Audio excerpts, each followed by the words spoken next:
Milton সরকার এবং এই স্কুলের ছাত্র, সে তোমাদের উদ্দেশ্যে কিছু কথা বললেন এবং তোমাদের উদ্দেশ্যে একটি বল দিয়ে গেছে, ঠিক আছে?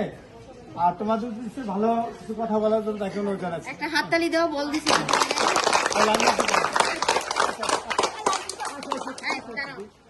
বসে যাবে না, কাজ করছো এনে দাঁড়াইতে বলবে, দাঁড়াইতে পারে।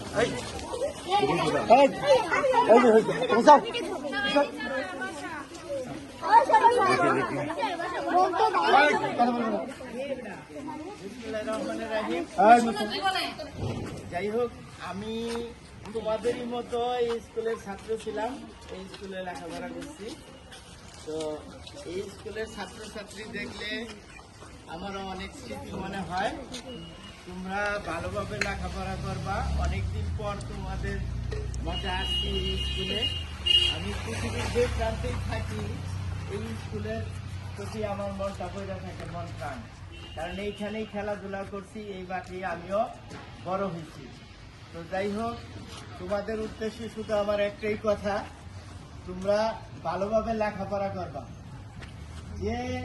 যেই বাড়িরই থাকো না কেন, যেই বংশেরই থাকো না কেন, তোমার আব্বা আম্মা যাই কিছু করুক না কেন, তুমি যদি চাও তাহলে তুমি একদিন এই দেশে ডাক্তার, ইঞ্জিনিয়ার, ওই দেখা যায় রাষ্ট্রপতি, প্রধানমন্ত্রী তুমি হইতে পারবা।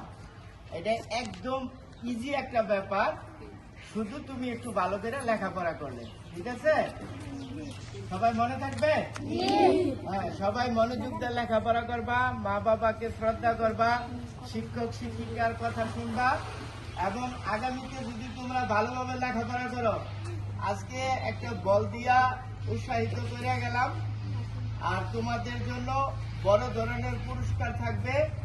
আগামী বার্ষিক পরীক্ষায় প্রতি ক্লাস থেকে আমি 3 জন করে পুরস্কার দিব, 3 জন করে। ঠিক আছে? কিন্তু তোমাদের এই প্রাইমারি স্কুলে আমি প্রতি ক্লাসে 3 জন করে যে ভালো ছাত্রছাত্রী হবে তাদেরকে পুরস্কার দিব।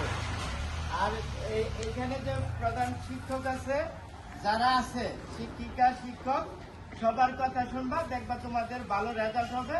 প্রতিদিন স্কুলে আসবা, ঠিক আছে? আর তোমাদের আব্বা আম্মাকে আমার সালাম দিবা, ঠিক আছে? আমার নাম মিল্টন সরকার। বলবা যে আঙ্কেল বইলা গেছে, বা কারো ভাই লাগলে বলবা ভাইয়া বইলা গেছে, ভালো করে লেখাপড়া করলে আমাদের পুরস্কৃত করবে, ঠিক আছে?